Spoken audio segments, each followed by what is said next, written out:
I'm Luke from Little Big Things, and welcome to day 19 of our Read the Bible in a Year journey. Have you ever faced a situation where everything seemed to be going wrong? Today's Bible readings are about Joseph's ongoing setbacks and unexpected turns. Let's discover how Joseph's story shows us that the Bible is surprisingly relevant and alive for us right now. Genesis chapter 36. This is the account of the family line of Esau, that is Edom. Esau took his wives from the women of Canaan, Adah, daughter of Elon the Hittite, and Oholibamah, daughter of Anna and granddaughter of Zibeon the Hivite, also Basemath, daughter of Ishmael and sister of Nebaioth. Adah bore Eliphaz to Esau, Basemath bore Reuel, and Oholibamah bore Jeush, Jalem, and Korah. These were the sons of Esau who were born to him in Canaan. Esau took his wives and sons and daughters and all the members of his household, as well as his livestock and all his other animals and all the goods he had acquired in Canaan, and moved to a land some distance from his brother Jacob. Their possessions were too great for them to remain together. The land where they were staying could not support them both because of their livestock. So Esau, that is Edom, settled in the hill country of Seir. This is the account of the family line of Esau, the father of the Edomites in the hill country of Seir. These are the names of Esau's sons: Eliphaz, the son of Esau's wife Adah, and Reuel, the son of Esau's wife Basemath. The sons of Eliphaz: Taman, Omar, Zepho, Gatam, and Kenaz. Esau's son Eliphaz also had a concubine named Timnah, who bore him Amalek. These were the grandsons of Esau's wife Adah. The sons of Reuel: Nahath, Zerah, Shammah, and Mizah. These were grandsons of Esau's wife Basemath. The sons of Esau's wife Oholibamah, daughter of Anna and granddaughter of Zibeon, whom she bore to Esau: Jeush, Jalem, and Korah. These were the chiefs among Esau's descendants, the sons of Eliphaz, the firstborn of Esau: chiefs Taman, Omar, Zepho, Kenaz, Korah, Gatam, and Amalek. These were the chiefs descended from Eliphaz and Edom. They were grandsons of Adah. The sons of Esau's son Reuel: chiefs Nahath, Zerah, Shammah, and Mizah. These were the chiefs descended from Reuel and Edom. They were grandsons of Esau's wife Basemath. The sons of Esau's wife Oholibamah: chiefs Jeush, Jalem, and Korah. These were the chiefs descended from Esau's wife Oholibamah, daughter of Anna. These were the sons of Esau, that is Edom, and these were their chiefs. These were the sons of Seir the Horite, who were living in the region: Lotan, Shobal, Zibeon, Anna, Dishan, Ezer, and Dishan. These sons of Seir and Edom were Horite chiefs. The sons of Lotan: Hori and Homam. Timnah was Lotan's sister. The sons of Shobal: Alvan, Manahath, Ebal, Shepho, and Onam. The sons of Zibeon: Ai and Anna. This is the Anna who discovered the hot springs in the desert while he was grazing the donkeys of his father Zibeon. The children of Anna: Dishan and Oholibamah, daughter of Anna. The sons of Dishan: Hemdan, Eshban, Ithran, and Karan. The sons of Ezer: Bilhan, Zavan, and Achan. The sons of Dishan: Uz and Aaron. These were the Horite chiefs: Lotan, Shobal, Zibeon, Anna, Dishan, Ezer, and Dishan. These were the Horite chiefs, according to their divisions in the land of Seir. These were the kings who reigned in Edom before any Israelite king reigned. Bela, son of Beor, became king of Edom. His city was named Dinhabah. When Bela died, Jobab, son of Zerah, from Basra, succeeded him as king. When Jobab died, Husham from the land of the Temanites succeeded him as king. When Husham died, Hadad, son of Bedad, who defeated Midian in the country of Moab, succeeded him as king. His city was named Avith. When Hadad died, Samlah from Masrekah succeeded him as king. When Samlah died, Shaul from Rehoboth on the river succeeded him as king. When Shaul died, Baal-Hanan, son of Achbor, succeeded him as king. When Baal-Hanan, son of Achbor, died, Hadad succeeded him as king. His city was named Pau, and his wife's name was Mehetabel, daughter of Matred, the daughter of Mezahab. These were the chiefs descended from Esau by name, according to their clans and regions: Timnah, Alva, Jetheth, Olibama, Elah, Pinan, Kenaz, Teman, Mibzar, Magdiel, and Iram. These were the chiefs of Edom, according to their settlements in the land they occupied. This is the family line of Esau, the father of the Edomites. Genesis chapter 37. Jacob lived in the land where his father had stayed, the land of Canaan. This is the account of Jacob's family line. Joseph, a young man of 17, was tending the flocks with his brothers, the sons of Bilhah and the sons of Zilpah, his father's wives, and he brought their father a bad report about them. Now Israel loved Joseph more than any of his other sons, because he had been born to him in his old age, and he made an ornate robe for him. When his brothers saw that their father loved him more than any of them, they hated him and could not speak a kind word to him. Joseph had a dream, and when he told it to his brothers, they hated him all the more. He said to them, "Listen to this dream I had. We were binding sheaves of grain out in the field when suddenly my sheaf rose and stood upright, while your sheaves gathered around mine and bowed down to it." His brothers said to him, "Do you intend to reign over us? Will you actually rule us?" And they hated him all the more because of his dream and what he had said. Then he had another dream, and he told it to his brothers. "Listen," he said, "I had another dream, and this time the sun and moon and 11 stars were bowing down to me." When he told his father as well as his brothers, his father rebuked him and said, "What is this dream you had? Will your mother and I and your brothers actually come and bow down to the ground before you?" His brothers were jealous of him, but his father kept the matter in mind.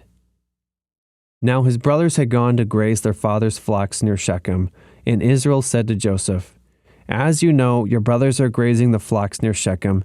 Come, I am going to send you to them." "Very well," he replied. So he said to him, "Go and see if all is well with your brothers and with the flocks, and bring word back to me." Then he sent him off from the valley of Hebron. When Joseph arrived at Shechem, a man found him wandering around in the fields and asked him, "What are you looking for?" He replied, "I'm looking for my brothers. Can you tell me where they are grazing their flocks?" "They have moved on from here," the man answered. "I heard them say, 'Let's go to Dothan.'" So Joseph went after his brothers and found them near Dothan. But they saw him in the distance, and before he reached them, they plotted to kill him. "Here comes that dreamer," they said to each other. "Come now, let's kill him, and throw him into one of these cisterns and say that a ferocious animal devoured him. Then we'll see what comes of his dreams." When Reuben heard this, he tried to rescue him from their hands. "Let's not take his life," he said. "Don't shed any blood. Throw him into the cistern here in the wilderness, but don't lay a hand on him." Reuben said this to rescue him from them and take him back to his father. So when Joseph came to his brothers, they stripped him of his robe, the ornate robe he was wearing, and they took him and threw him into the cistern. The cistern was empty. There was no water in it. As they sat down to eat their meal, they looked up and saw a caravan of Ishmaelites coming from Gilead. Their camels were loaded with spices, balm, and myrrh, and they were on their way to take them down to Egypt. Judah said to his brothers, "What will we gain if we kill our brother and cover up his blood? Come, let's sell him to the Ishmaelites and not lay our hands on him. After all, he is our brother, our own flesh and blood." His brothers agreed. So when the Midianite merchants came by, his brothers pulled Joseph up out of the cistern and sold him for 20 shekels of silver to the Ishmaelites, who took him to Egypt. When Reuben returned to the cistern and saw that Joseph was not there, he tore his clothes. He went back to his brothers and said, "The boy isn't there. Where can I turn now?" Then they got Joseph's robe, slaughtered a goat, and dipped the robe in the blood. They took the ornate robe back to their father and said, "We found this. Examine it to see whether it's your son's robe." He recognized it and said, "It is my son's robe. Some ferocious animal has devoured him. Joseph has surely been torn to pieces." Then Jacob tore his clothes, put on sackcloth, and mourned for his son many days. All his sons and daughters came to comfort him, but he refused to be comforted. "No," he said, "I will continue to mourn until I join my son in the grave." So his father wept for him. Meanwhile, the Midianites sold Joseph in Egypt to Potiphar, one of Pharaoh's officials, the captain of the guard. Genesis chapter 38. At that time, Judah left his brothers and went down to stay with a man of Adullam named Hira. There, Judah met the daughter of a Canaanite man named Shua. He married her and made love to her. She became pregnant and gave birth to a son, whose name was Er. She conceived again and gave birth to a son and named him Onan. She gave birth to still another son and named him Shelah. It was at Kezib that she gave birth to him. Judah got a wife for Er, his firstborn, and her name was Tamar. But Er, Judah's firstborn, was wicked in the Lord's sight, so the Lord put him to death. Then Judah said to Onan, "Sleep with your brother's wife and fulfill your duty to her as a brother-in-law to raise up offspring for your brother." But Onan knew that the child would not be his, so whenever he slept with his brother's wife, he spilled his semen on the ground to keep from providing offspring for his brother. What he did was wicked in the Lord's sight, so the Lord put him to death also. Judah then said to his daughter-in-law Tamar, "Live as a widow in your father's household until my son Shelah grows up." For he thought, "He may die too, just like his brothers." So Tamar went to live in her father's household. After a long time, Judah's wife, the daughter of Shua, died. When Judah had recovered from his grief, he went up to Timnah, to the men who were shearing his sheep, and his friend Hira, the Adullamite, went with him. When Tamar was told, "Your father-in-law is on his way to Timnah to shear his sheep," she took off her widow's clothes, covered herself with a veil to disguise herself, and then sat down at the entrance to Enaim, which is on the road to Timnah. For she saw that though Shelah had now grown up, she had not been given to him as his wife. When Judah saw her, he thought she was a prostitute, for she had covered her face. Not realizing that she was his daughter-in-law, he went over to her by the roadside and said, "Come now, let me sleep with you." "And what will you give me to sleep with you?" she asked. "I'll send you a young goat for my flock," he said. "Will you give me something as a pledge until you send it?" she asked. He said, "What pledge should I give you?" "Your seal and its cord, and the staff in your hand," she answered. So he gave them to her and slept with her, and she became pregnant by him. After she left, she took off her veil and put on her widow's clothes again. Meanwhile, Judah sent the young goat by his friend the Adullamite in order to get his pledge back from the woman, but he did not find her. He asked the man who lived there, "Where's the shrine prostitute who is beside the road at Enaim?" "There hasn't been any shrine prostitute here," they said. So he went back to Judah and said, "I didn't find her. Besides, the man who lived there said, there hasn't been any shrine prostitute here." Then Judah said, "Let her keep what she has, or we will become a laughingstock. After all, I did send her this young goat, but you didn't find her." About 3 months later, Judah was told, "Your daughter-in-law Tamar is guilty of prostitution, and as a result, she is now pregnant." Judah said, "Bring her out and have her burned to death." As she was being brought out, she sent a message to her father-in-law. "I am pregnant by the man who owns these," she said. And she added, "See if you recognize whose seal and cord and staff these are." Judah recognized them and said, "She is more righteous than I, since I wouldn't give her to my son Shelah," and he did not sleep with her again. When the time came for her to give birth, there were twin boys in her womb. As she was giving birth, one of them put out his hand, so the midwife took a scarlet thread and tied it on his wrist and said, "This one came out first."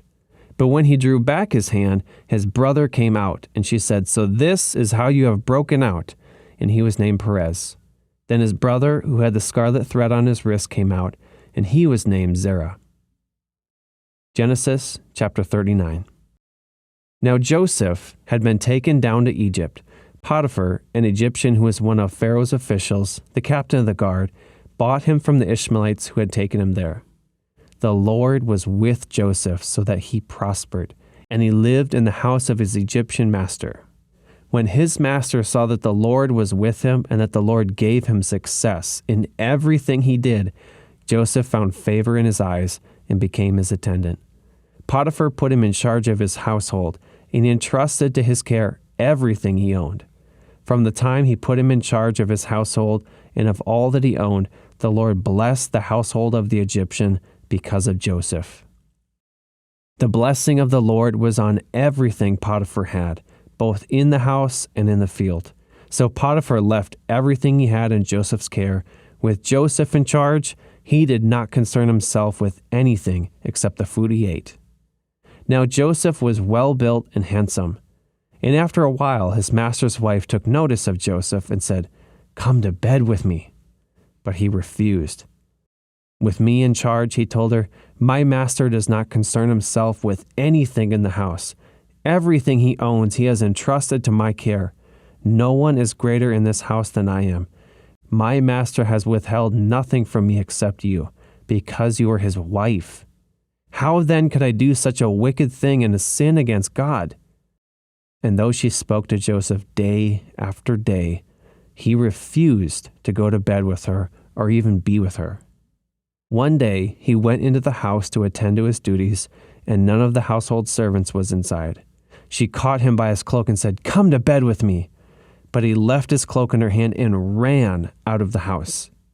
When she saw that he had left his cloak in her hand and had run out of the house, she called her household servants. "Look," she said to them, "this Hebrew has been brought to us to make sport of us. He came in here to sleep with me, but I screamed. When he heard me scream for help, he left his cloak beside me and ran out of the house." She kept his cloak beside her until his master came home. Then she told him this story. "The Hebrew slave that you brought us came to me to make sport of me. But as soon as I screamed for help, he left his cloak beside me and ran out of the house." When his master heard the story, his wife told him, saying, "This is how your slave treated me." He burned with anger. Joseph's master took him and put him in prison, the place where the king's prisoners were confined. But while Joseph was there in the prison, the Lord was with him. He showed him kindness and granted him favor in the eyes of the prison warden. So the warden put Joseph in charge of all those held in the prison, and he was made responsible for all that was done there. The warden paid no attention to anything under Joseph's care, because the Lord was with Joseph and gave him success in whatever he did. Acts 7, verses 9 and 10. Stephen said this to the Sanhedrin. "Because the patriarchs were jealous of Joseph, they sold him as a slave into Egypt. But God was with him and rescued him from all of his troubles. He gave Joseph wisdom and enabled him to gain the goodwill of Pharaoh, king of Egypt. So Pharaoh made him ruler over Egypt and all his palace." Before we turn to our final reading, I just want to remind you about our free Read the Bible in a Year plan. It's designed to help you connect stories like Joseph's to your own life, making the Bible even more relevant and meaningful to you. You can download it at thebibleisalive.org. Now let's turn to our reading and see how Joseph's experiences speak to our own challenges and triumphs. Psalm 105, verses 16 through 19. Speaking of God, the psalmist writes, "He called down famine on the land and destroyed all their supplies of food. And he sent a man before them, Joseph, sold as a slave. They bruised his feet with shackles. His neck was put in irons. Till what he foretold came to pass, till the word of the Lord proved him true." Have you ever felt like your life was just one step forward followed by 2 steps back? Maybe you've been betrayed, belittled, or even bullied. Or perhaps you found yourself in circumstances so dire you wondered if God had forgotten you entirely. Today we dove headfirst into the roller coaster life of Joseph, a story that reads like a movie script but carries amazing truths about faith, perseverance, and especially about our own lives. Just picture this. Joseph, the favored son, goes from wearing a coat of many colors to being stripped and thrown into a pit by his own brothers. Sold into slavery, he rises to a position of power in Potiphar's house, only to be falsely accused and thrown into prison. What an up and down story. Who could possibly even imagine something like this? But here's our aha moment. That through every betrayal, setback, and moment that seemed like the end of the road, God was working behind the scenes. Joseph's story reminds us that our lowest points are often the setup for God's greatest victories. In the book of Acts, we saw how Stephen recounted this very story along with other pivotal moments in Israel's history. Why? Because he understood that God's faithfulness in the past is a promise for our future. Even as he faced his own dire circumstances, about to be stoned for his faith, Stephen clung to the bigger picture of God's plan. And what about Psalm 105? It's a highlight reel of God's faithfulness, including a special shout out to Joseph's story. The psalmist reminds us to remember the wonders he has done, because sometimes looking back is the very thing that gives us strength to move forward. So here's our challenge today. Where in your life do you need to trust that God is working behind the scenes? What situation looks hopeless to you, but might just be the setup for an incredible comeback story? Remember, Joseph couldn't see the big picture when he's in that pit or in the prison, but God was weaving together a tapestry of redemption that would save not just Joseph, but his entire family and the nation of Israel. Your story isn't over either. The pit isn't your final destination. Like Joseph, like Stephen, you're part of a bigger story, one where God's faithfulness always has the final word. Are you ready to look at your challenges through new eyes today? To trust that even in the darkest moments, that God is working all things together for good. The question is, will you trust the author of your story? Let me pray for your day. God, we trust you no matter what. It doesn't matter where we've been, where we're going, how many times we feel like we're stuck in the pit. You can always reach out and pull us up. You can pick us up in a moment and put us exactly where you want us. Help us to wait on you and not be people who complain and get upset, but trust you no matter what. In Jesus' name, amen. Tomorrow, we're going to read about more of Joseph's trials and God's final provision. You're not going to want to miss it.